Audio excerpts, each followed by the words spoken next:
Hi, I'm Milena. Welcome back to my channel and welcome to the beginner's guide to the Brontë Sisters. You've probably heard of the Brontë Sisters or maybe of their most famous work like Jane Eyre and Wuthering Heights. The Brontë Sisters grew up in England, in Haworth, in the north of England. We had Charlotte, Emily and Anne, and together this is what they wrote. We often just say the Brontë Sisters instead of calling them by their individual names, but they do have very distinguished writing styles and very distinguished themes within their writing. So before we get into their books, let's learn a little bit about who they were. It's early in the 19th century when Patrick and Maria Brontë move into the Haworth parsonage. By this time it's 1820 and Maria is pregnant with her last child. And the next decade is filled with tragedy and loss as Maria and her two older daughters pass away.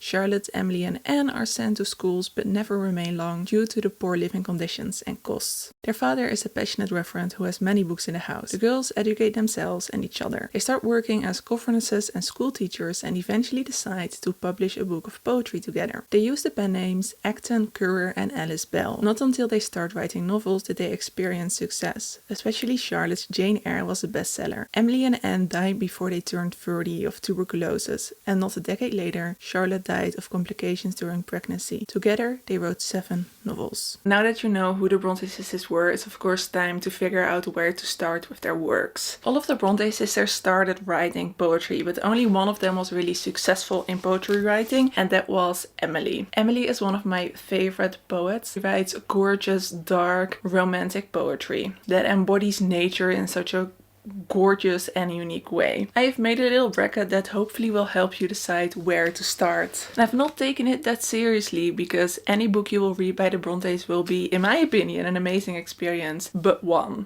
But we'll get to the book that I really don't like later on. The first and most important question to ask yourself when you start reading the Brontë sisters is, can you handle a dubious romance? I feel like some people may say no. And if you're saying no, then my advice would be to stick to Anne Brontë, who was the youngest sister.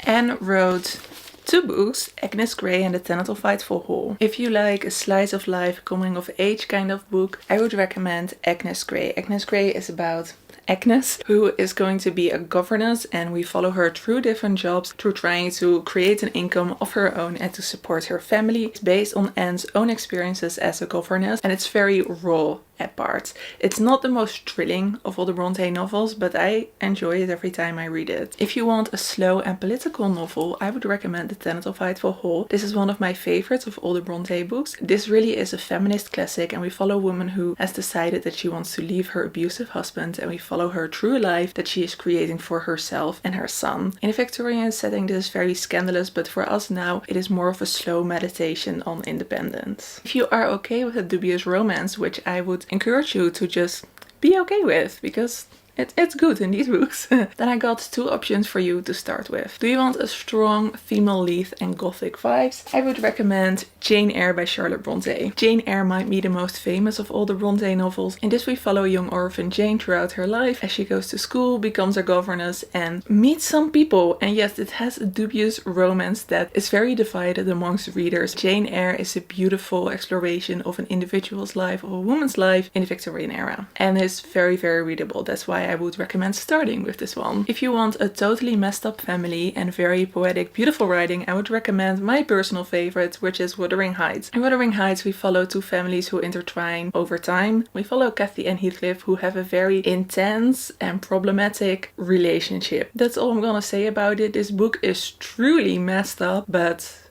gorgeous. The writing is gorgeous, but also everything about this book is gorgeous in its gruesomeness. Clearly this is my favorite. If you are a more seasoned Brontë reader and you've read those 2, then I'm recommending the following. Do you want to cry in frustration over an obnoxious male lead?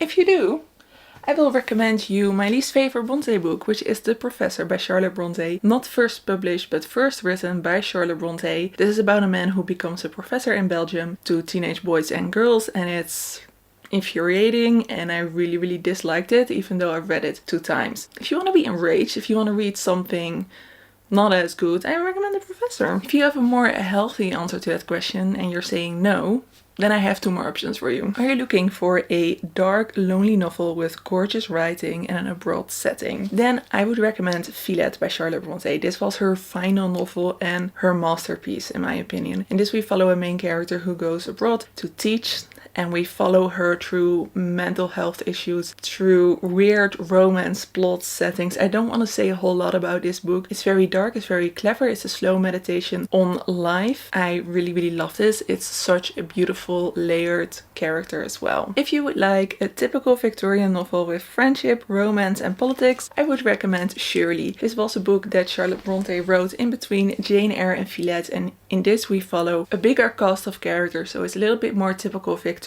who all have different opinions about workers they encounter. They have very interesting and odd relationships with each other. It has some romance as well. It's definitely less of a Brontë novel than the other books are, but if you like Dickens and Gaskell, then maybe this is something that you will get along with as well. And if you don't want any romance at all, then the novels probably won't really work for you, but I would recommend Emily's poetry. While Emily's poetry is also about connection and love, it's mostly about nature and about what human beings experience while they are alone or while they are in nature, and it's so beautifully written down. It's that kind of poetry where you really feel that poetry tells a deeper truth. I love Emily Brontë, and if you don't like romance in books but you do want to read a little bit of the Brontes, I would say read the poetry. So these were my recommendations as far as the Brontë sisters go. I hope you will find something to enjoy, something to read. If you have any questions about any of these novels or about the Brontë sisters, I will do my very best to answer them. For now, the best of luck with picking a Brontë book. I do have another beginner's guide. That one is for Virginia Woolf. I will leave that in the description down below. If you want a little bit more help with more authors, if you want to request an author for whom